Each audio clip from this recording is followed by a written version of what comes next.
कुछ दोस्त आपस में बैठे कुछ बातें कर रहे थे, ऐसे जो रात को बैठते बातें कर रहे होते।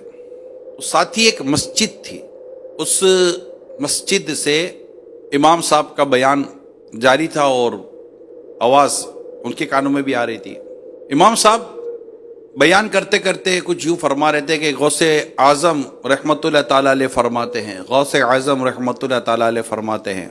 तो वो जो दोस्त बैठे हुए थे, एक ने कहा कि तुम सुन रहे हो ये इमाम साहब क्या कह रहे हैं? कहा क्या? ये गौसे आज़म गौसे आज़म गौसे आज़म कह रहे हैं, ये गौसे आज़म कौन है? तो आपस में बातचीत चलती रही। कहा ये चलते हैं ना, इमाम साहब से बात कर लेते हैं, इमाम साहब से पूछ लेते हैं गौसे आज़म कौन है। बयान वगैरह ख़त्म हुआ तो ये दोस्त मिलकर पहुँचे कि चले इमाम साहब से पूछते हैं कि गौसे आज़म कौन है। इमाम साहब से दुआ सलाम वगैरह हुई और उन्होंने कहा कि हम बाहर बैठे हुए थे, इमाम साहब वो आप बयान कर रहे थे और बार बार गौसे आज़म कह रहे थे, आप गौसे आज़म फरमाते हैं, गौसे आज़म फरमाते हैं। तो हम आपस में बात कर रहे थे तो हम कहा चले आपसे पूछ लेते ये गौसे आज़म कौन है? कहा गौसे आज़म ये अल्लाह के वली हैं। नहीं, कहा आप जो कह रहे थे कि वो गौसे आज़म फरमाते हैं क़दबी हाज़िही अला रक़बती कुल्ली वलीयिल्लाह, यानी मेरा ये कदम हर वली की गर्दन पर है। क्या? तो फिर इमाम साहब ने कहा कि बैठो बेटा मैं तुम्हें बताता हूँ। फिर इन्होंने बताया कि गौसे आज़म बहुत बड़े आलिम दीन और अल्लाह के बहुत ही बड़े वली थे। अच्छा, तो इनका नाम बोला, इनका नाम अब्दुल कादिर, कुनियत इनकी अबू मोहम्मद और लक़ब इनका मुहियुद्दीन है। आप पहली रमज़ानुल मुबारक 470 सीने हिजरी बरोस पीर सुबह सादिक के वक्त बगदाद शरीफ के इलाका जीलान में पैदा हुए और 11 रबीउल आखिर 11th रबीउल आखिर 561 सीने हिजरी में बगदाद शरीफ में आपका इंतकाल हुआ। आप हसनी और हुसैनी सैयद हैं।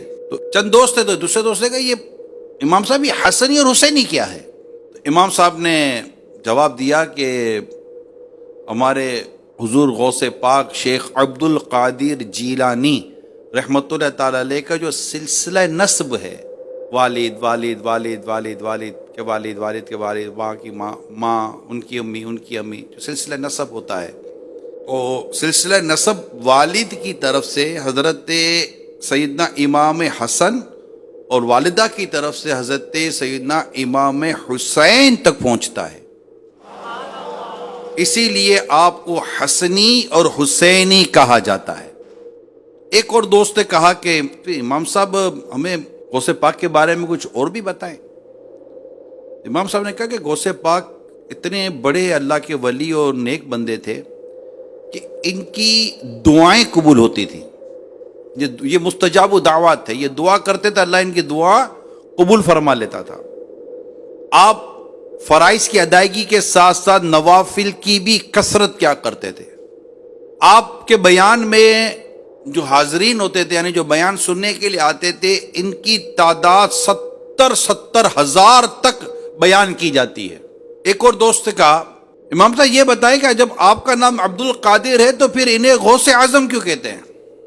तो इमाम साहब ने जवाब दिया कि बेटा गौस का माना है फरियाद को पहुंचने वाला। चूंकि मेरे गौसे पाक रहमतुल्लाह ताला अलैह गरीबों मिस्कीनों हाजतमंदों की मददगार हैं, इसलिए आपको गौसे आज़म के लक़ब से याद किया जाता है और ये आपका मशहूर लक़ब है, दुनिया में आप इस नाम से पहचाने जाते हैं। तो इमाम साहब ने माशाल्लाह इनको बड़े प्यारे प्यारे जवाब दिए और इनकी परेशानी को इमाम साहब ने दूर करने की कोशिश की। इमाम साहब ने फिर इनफरादी कोशिश शुरू कर दी। जब जो बैठे थे ना, जो सवालात करने के लिए आए थे, तो इमाम साहब ने कहा कि गौसे पाक रहमतुल्लाह ताला अलैह बहुत ज़्यादा इबादत और रियाजत और कुरान की तिलावत क्या करते थे। आपने 40 साल तक ईशा के वज़ू से फजर की नमाज अदा फरमाई, 15 साल तक हर रात में एक कुरान पाक ख़त्म किया करते थे। ये गौसे पाक रहमतुल्लाह ताला अलैह की जो इबादत थी उसको बयान किया। हमारे गौसे पाक फ़राइज़ के पाबंद थे, नवाफिल अदा करते थे, तिलावत क्या करते थे, عبادت کرتے تھے، ریاضت کرتے تھے. کافی فضائل غوث پاک رحمۃ اللہ تعالیٰ علیہ کے بیان کیے گئے. آپ امام صاحب نے جو آخر میں جو نصیحت کی وہ یہ نصیحت تھی کہ یہ غوث پاک رحمۃ اللہ تعالیٰ علیہ کی عادات تھیں، آپ کے کردار تھا. پیارے بچوں، آپ کو بھی اس پر عمل کرنا چاہیے.